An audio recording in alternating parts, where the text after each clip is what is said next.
Hello and welcome on board Eye on Africa. I'm Clarisse Fortuné. Let's start with the headlines.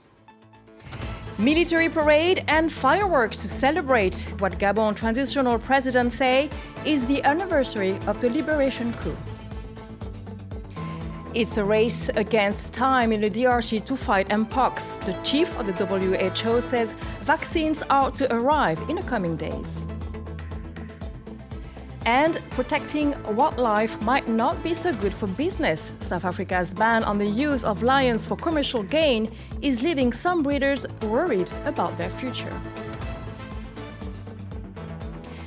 Gabon was today celebrating. A year ago, President Ali Bongo and his government were ousted shortly after declaring victory at the general election. Military officers announced that they had taken power in a coup d'etat and cancelled the election results, ending the Bongo family's 55-year hold on power.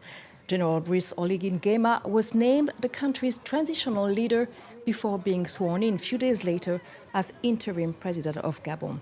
Today's celebrations was marked with a parade and the president's speech. Gabonese, Gabonais.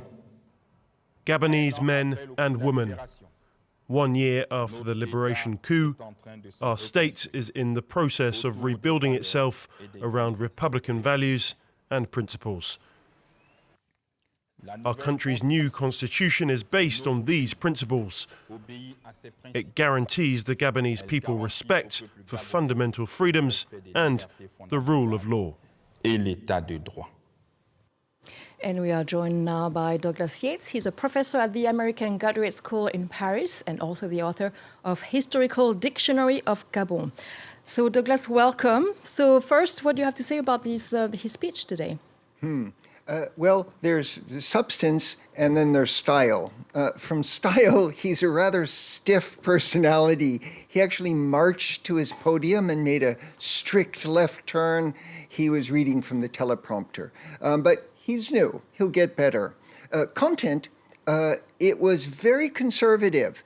Compared to many of the coup leaders who've come to power in the Sahel, who called for a break with relations with neocolonialism and the rest, he gave a very conservative speech about building roads, restoring hospitals, and he would honor his debt. So he was trying to send a message of calm after 1 year, and he promised to respect his democratic transition in 12 months' time. So what do you think? You're on. What do you think of, what's your assessment of Gabon today? So I think that when you add up everything that's happened over the course of the year, from him creating a new transitional government with old prime ministers from the old ruling party, naming his brother-in-law, finance minister, and basically surrounding himself with people who were in the Ali and Omar Bongo dynasty. He started somewhat to try to see if he could consolidate his power. And I think he spent the year doing exactly that, flying and meeting with Emmanuel Macron, talking with the American president, dealing with international creditors, including private creditors. Gabon is deeply in debt. And also meeting with civil society, holding a dialogue in the spring with civil society. So he's attempted to deal with all of the stakeholders, and he's eliminated political parties. So I think now, this coming year, it's the opportunity for him to either hold a transition and step down from power or consolidate his personal hold. But for the regular Gabonese, do you think that they can see the difference as well in terms of, for example, economically? Well, there's very vocal criticisms because people are impatient for change. But if you look at, say, for example, the things he wanted to do, compared to the Bongo regime, where Nuruddin was siphoning money to London, his concern shows someone who actually lives in the country. So making some roads, getting an airline that functions, Gabonizing the taxi services. These things weren't very international for international observers like myself. And he also announced a new airline as well. Yeah, Fly Gabon. But I think for people who, like him, actually live in Gabon, and that's what's new. We have a ruler of the country who actually lives there. The things he was talking about are promises people would like to see met. And I was mentioning the opposition last year during the elections. They say they should have been the winner. Is the new government talking to the opposition? Okay, so there were kind of two big leaders a year ago when the elections happened. One of them, Baro Chambrier, has been co-opted. He's been named deputy prime minister, so he's no longer in the opposition. But the other, the man who's purported to have actually won that election, Albert Ondo also remains in the opposition. He complains, he says nothing's changed, the military hasn't kept his promise, and when asked, he says, I don't believe there will be an election in August. And I'm asking you, do you think the elections are due to take place in August 2025? Do you think it's going to happen, or what's going to happen until then? I think that what will happen over the next year is there's going to be a consultation for a new constitution. That's going to keep all of the political forces distracted as they dispute with each other what kind of system they want, how they want the elections run, and that division among the different political forces will enable him to present his own candidacy. That seems to be the direction that he's heading, to take off his military uniform and civilianize government in Gabon. And just quickly, there's some people, big names missing, the Bongo family. Do we have any news, especially from Ali Bongo and the rest? Yeah, so the Bongo family, most of the members don't have the name Bongo. Many of them are perfectly fine. They're in place. They have their own positions. But Nourdine Bongo and Sylvie Bongo, the Ali Bongo branch of the family, are under house arrest. Their lawyers say that they've been tortured, and there's an effort to try to squeeze them to get some of those non-disclosed beneficiary trust accounts passwords revealed so they can get some of the money back.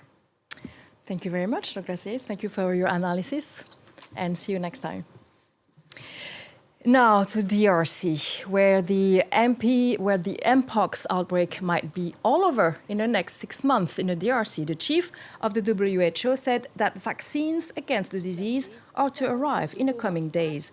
An international emergency was declared 2 weeks ago over concerns of a new strain that spread to nearby countries. Tedros Ghebreyesus said more than 18,000 suspected cases of Mpox have been reported. Charlotte Hughes has more on the story. It's an announcement that will come as a relief for many living in the DRC, which has seen a surge in Mpox cases, as well as further afield. On Friday, the Director General of the WHO said that vaccines against the disease would soon arrive in the country. On the vaccines, some of the vaccines will arrive in the next few days in DRC. He added that he believes that the outbreaks in Africa can be stopped in the next 6 months. According to another WHO official, tens of thousands of doses, including some donated by Danish drug maker Bavarian Nordic, are ready to be dispatched. So what we understand right now is from HERA that they have procured 175,000 doses of MVA-BN vaccine. In addition, the manufacturer Bavarian Nordic is donating another 40,000 doses to these quantities that we understand are imminently available to be dispatched to affected regions. Earlier in August, the organisation declared the disease a global public health emergency after an outbreak in the DRC that spread to nearby countries, including Burundi. This year, more than 18,000 suspected cases have been recorded in the DRC, with more than 600 deaths, sparking concern among residents. People here are beginning to be afraid of this epidemic, but there's already a cure, so it's okay. We want them to give us more vaccines so that this disease disappears completely. Mpox has been identified in Africa since 2022, But the current outbreak has seen a surge in cases caused by clade 1A and 1B, which are more serious strains. Cases of the disease have also been reported beyond the African continent, including in Sweden, where a case was detected earlier this month. South Africa's decision to ban captive breeding of lions and other big game for commercial use has left some breeders worried about their future. The country has the largest captive lion population in the world, which largely surpasses its wild population. The ban comes following the 2022 recommendation of a ministerial task team to close the sector. Clémence Valère. It's a ban that's being lauded by conservationists and animal rights activists, but that is worrying breeders. Earlier this year, the South African government laid out plans to phase out captive breeding of lions and rhinos for trophy hunting or other commercial ends. The country is home to the largest captive lion population in the world, with an estimated 8,000 to 12,000 held across hundreds of farms. Their living conditions are regularly denounced by animal rights groups. We need to take responsibility for the animals that are currently in our care. This means that welfare standards need to be improved. It means that the facilities who currently have these animals need to be held accountable for their welfare. In many cases, Fourpaws has seen a complete opposite of this. The captive breeding ban, announced in April this year, follows a 2022 ministerial recommendation to close the controversial sector. For Willie LaRue, owner of the Ukuthula Lodge and Game Reserve and wildlife artificial reproduction researcher, the government decision puts his business in danger. Since 2006, the lodge has been involved in dozens of research projects with various local and international universities with the aim of understanding wildlife behavior and increasing its population. Is the government going to give us exemption for the work that we do? And if they do, are they prepared to support us further? Because the government is intent on closing down a lot of the tourism associated with captive lions.